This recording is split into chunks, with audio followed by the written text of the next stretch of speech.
What's crack-a-lackin'? It's your boy Baroshmo, just in case you did not know so. And we're going over the Houston Texans. I almost said Texas Houstons. That would be incorrect. But we're going to take a look at the roster. We're going to take a look at the schedule, and then I'm going to give you my projected starters and my prediction on how they're going to do this year. Yes, they're coming off a bad offseason. Yeah, but are they still competitive? I think they will be, and I'll explain why. But first, go ahead, become a bro and subscribe. Leave a thumbs up if you enjoy the content. Go ahead and share the video if you like. And got my headset on. I'm feeling like a coach. Yeah, that's the play. Let's do it. I got the chart. Let's go ahead. Let's get into the video. We're going to be talking the roster, looking at the offense first. Sean Watson, he's phenomenal. Let's move on. Not trying to talk for 20 minutes. Though I can if you like. Let's go ahead and look at his weapons, because he's missing DeAndre Hopkins. There was a trade. It happened. Let's move past it. Let's get over it. I think Texan fans would agree. But essentially, they replaced Hopkins with Brandon Cooks, who's someone much faster.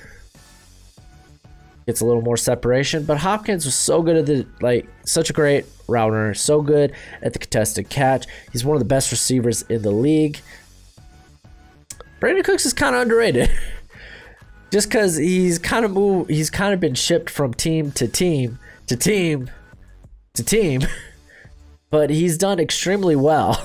Like, this guy, he's constantly gotten over 1,000 yards. I'm not positive he got that last year. Let me check to make sure. Of course, first thing I put in Brandon Cooks. It's Brandon Cooks trade? Question mark. Okay, last year was kind of a down year, but his stats throughout his career, I mean, that was the first time he didn't break 1,000 yards since his rookie year. So, and let's be honest, Jared Goff wasn't exactly on his A game, and neither was that offensive line. So they're coming into a much better situation. You got, in my opinion, a better quarterback that's working with a better offensive line. That's right, Texans, you finally got it. You finally done it.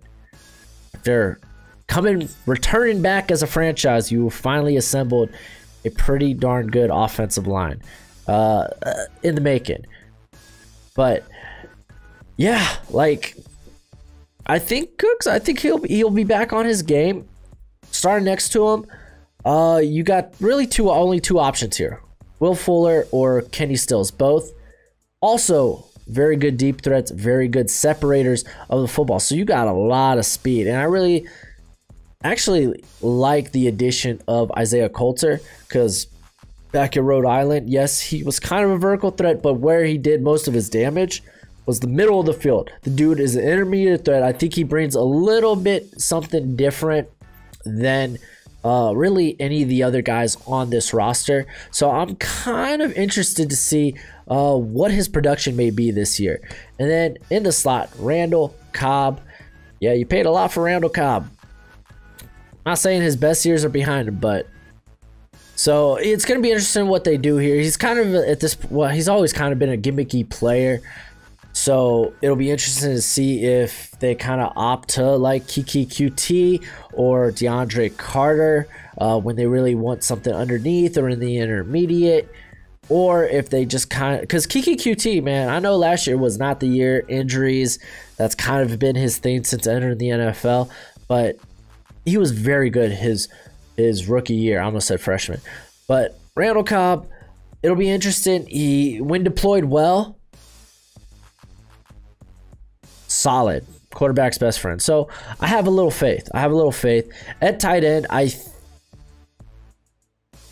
it's interesting at tight end. Darren Fell's probably the starter. He's the vet. It's not like he brings much to the tight end position. Good red zone threat, especially if you're a fantasy football guy. You know, tight ends are tough to come by. And Fells, man, he might randomly put out that 2-reception, 2-touchdown game for 2 yards. And you like that. But I think it's going to be interesting who maybe actually starts. Not saying I think Fells will get his, but Jordan Thomas, Jordan Atkins, they both kind of had their share there. But the wild card here is Warren, the second-year player now out of San Diego State. Phenomenal athlete, but the guy, it's not like he saw a lot of time there at San Diego State. I think he has like less than 1,000 snaps under his belt between the NFL and his collegiate career. But he's a freak athlete. Kind of a redshirt year for him last year, so it'll be interesting to see if they deploy him at all. So I'm kind of curious about that. And then Sean Watson, he's still got weapons. He's still got more weapons in the backfield. Whew, you got David Johnson. I don't know. I just use the term best years are behind him, and I think that applies for David Johnson.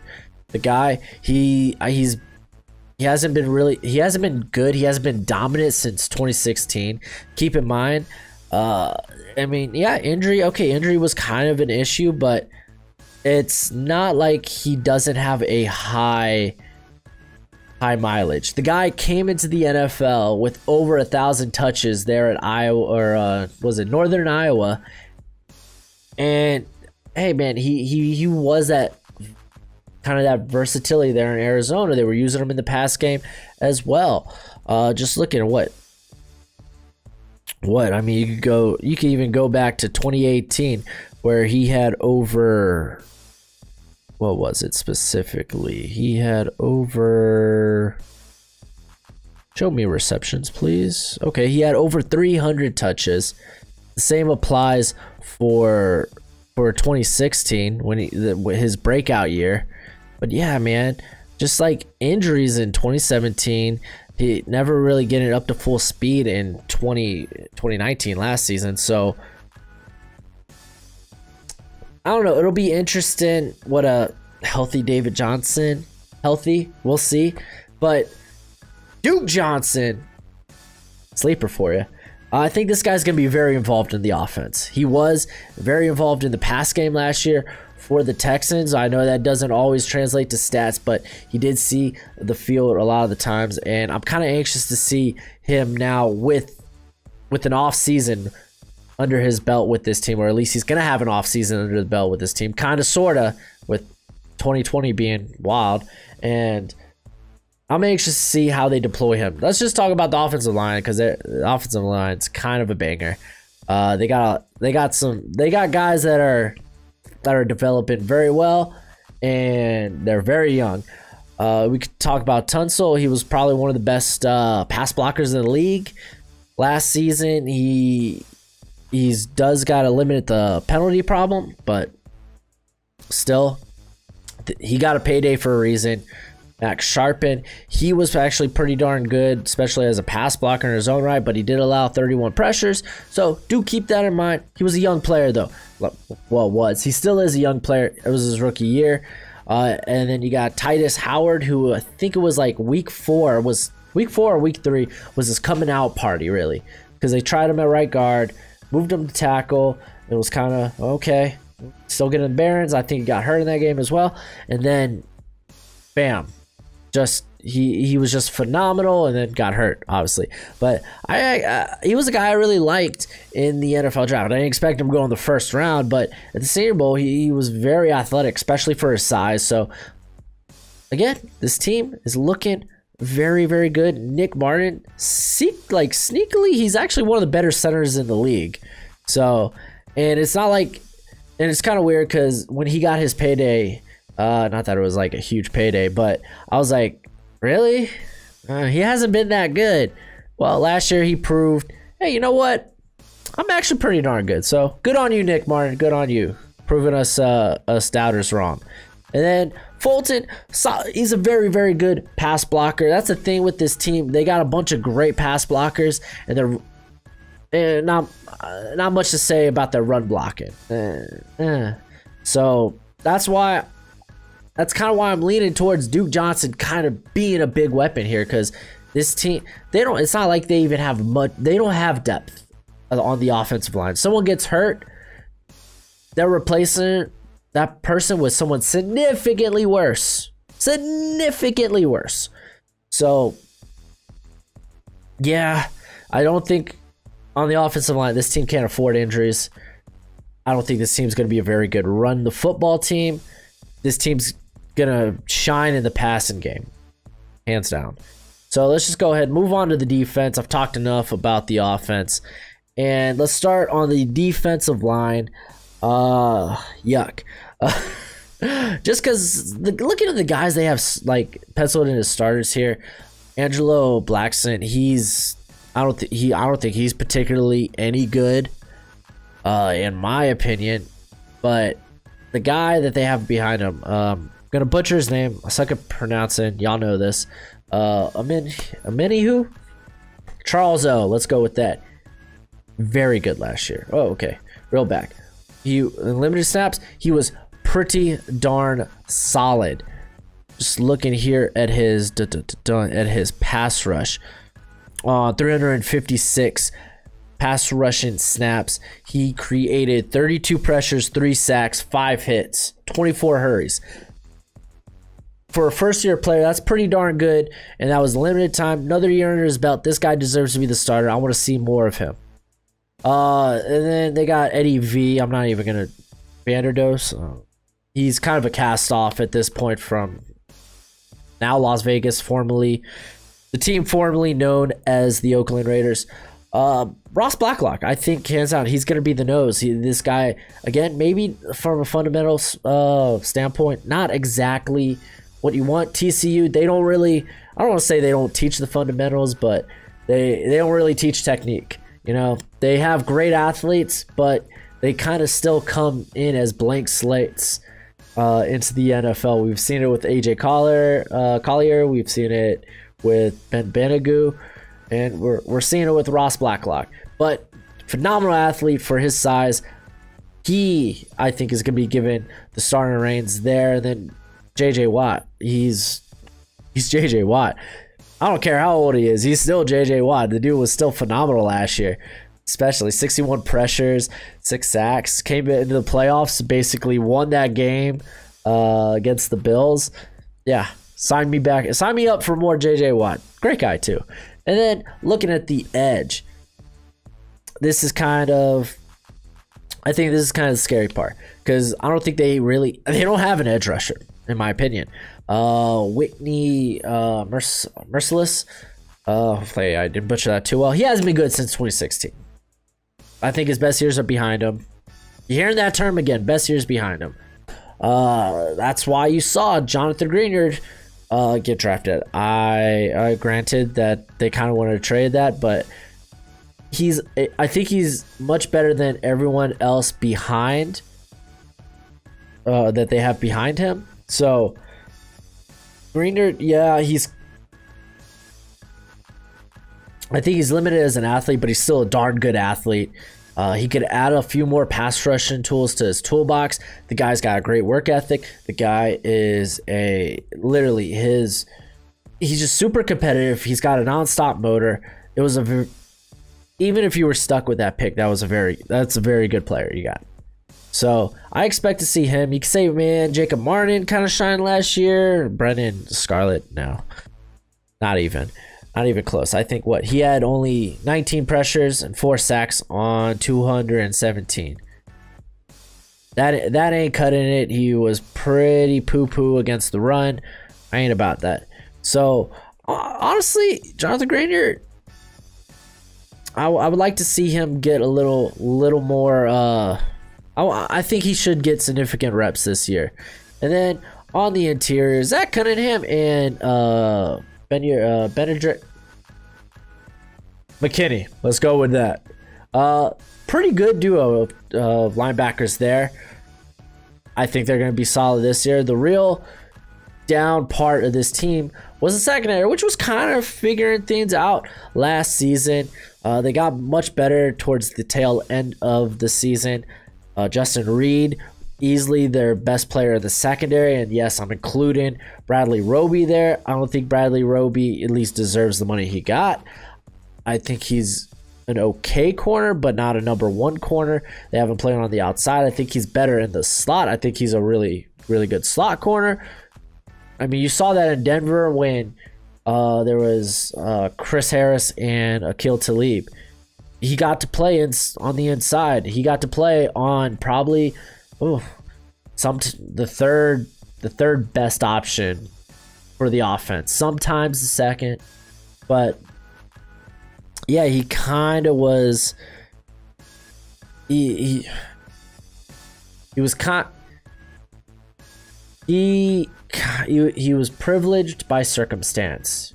You got to start behind two really good corners. I'm not saying he's bad. I'm just saying for a number one corner, I'm a bit hesitant. He did have some some really good plays last year, but still, I want to kind of withhold. I guess withhold judgment, I suppose. But yeah, let's take a look at the yards allowed last year by him. Was like almost 600 yards. It was 2 touchdowns. So again, they were better down the stretch. You know what? So benefit of the doubt. I do like the trade for Conley, because he kind of he got drafted by Oakland, and this guy is tailor-made for man coverage, and they kind of threw him into this zone coverage, and guess what? He failed. And they were like, ta-ta, and he was like, thank goodness I get to go to a team that does something I'm good at. So good on you all. So I honestly think he might end up being the starter there. Lonnie Johnson Jr., he kind of had a tough slate things, but they're probably going to duke it out for the other outside corner role. So honestly, I expect Lonnie Johnson to be much better. He kind of came into the league needing a bit more refinement. But dude was a phenomenal athlete. That's why you heard so much about him moving up draft boards, because, you know, the NFL, they drool at athleticism. I don't blame them. I love a good athlete. No, you know what I'm saying? But I expect both those guys to be much better. Actually, Conley was pretty darn good down the stretch. So I expect that. You got Vernon Hargreaves there, but Hargreaves, whatever. He's depth. I think John Reed's going to end up being the starter in the slot, and also he could be the starter on the outside if you want him to.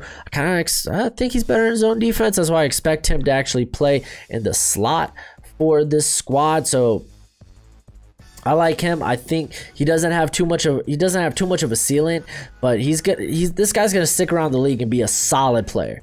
Trust me. And then you got Eric Murray, which was kind of the big, whoa, woof. Why? We gave him a lot of money, but you know what?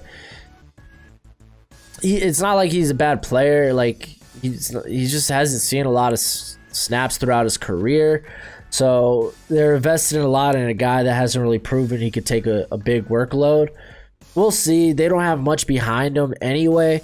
So secondary, while it's like things could look discouraging from the outside, when you really look at it, it's like, you know what? It's not all bad. It's actually not that bad at all. There is definitely a ray of hope. There is a light.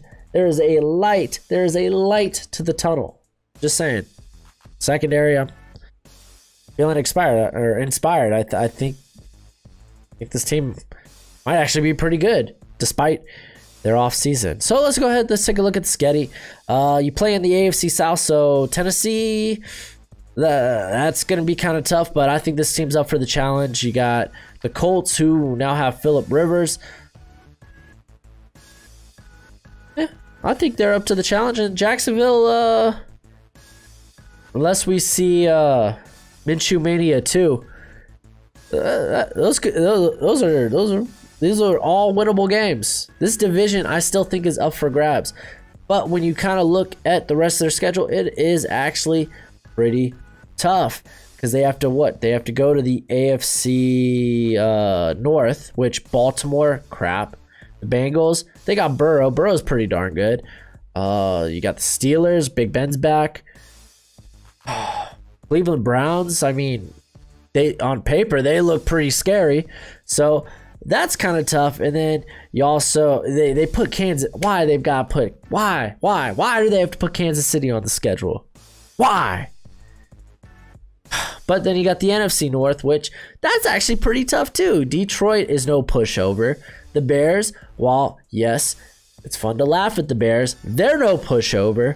Nick Foles, if this is the Eagles, Nick Foles, and not the Rams / whatever that was in Jacksonville, Nick Foles, then that's going to be a pretty good team. And then the Vikings, they're good. The Packers, yeah, they didn't give Aaron Rodgers help, but Aaron Rodgers is still Aaron Rodgers at the end of the day. So, yeah, well, at least you got New England. Maybe Sidham won't be good. So the schedule, I guess things could be worse, but I still think it's actually pretty tough. It's a pretty tough schedule. Let's go ahead. Let's get into the starters here. And, of course, Deshaun Watson is your starting quarterback. I put David Johnson there. I think Duke, I'm not saying it's going to be like a 50-50 split there, but do expect more Duke Johnson than you probably saw really last year. Brandon Cooks, I put Will Fuller as the starter there if he could stay healthy. Randall Cobb, Darren Fells. Like I said, I'm just going to trust the vet at this point. Don't really know what to expect from Warren yet, or at least that's who if I'm going to predict anyone to take a big leap on this offense, it's him. And then Tunzel, Sharpen, Martin, Fulton, and Howard, you're bringing back a very, very good offensive line. And then on defense, I already told you, Charles O. I expect him to take a big leap this year. Ross Blacklock, then I got JJ Watt, excuse me, and then I got Whitney Merciless, Zach Cunningham, and then McKinney, because I ain't going to try that first name again. Just going to stumble over it. Then I got Roby, and then y'all heard what I said about Conley. I really, really do like him. So I think, you know what, Roby, maybe coming in his own. Maybe like, so this is what it's like to be a number one corner. All right. And then I got John Reed, and then I got Justin Reed, and then Eric Murray, because you don't pay all that cash. Not start the guy. Go ahead, predictions. Like I said, it's a tough schedule. I think they will be very competitive in the division. I got them going 8-8. I think that just kind of represents how really everyone probably feels about this team for the most part. The Houston Texans going into the offseason, and they were like, you know, that's a good looking team. I really liked what I saw from them last season. Then the offseason actually happened, and it was like, what the heck are they doing? Are we in a rebuild? Deshaun Watson, is he not coming back after the 2020 season? That's what it kind of felt like, or at least from a viewer's perspective. And I think to balance that out, 8-8 is just about right. But like I said, tough schedule. This team's still very good offensively. They still scared the heck out of me. Deshaun Watson, still one of the best young quarterbacks in the league. But let me know what you think in the comment section below. And that's it for the video. Go ahead, do the YouTube theme. That's always much appreciated, much obliged. But until next time, you be easy, my friends. Later.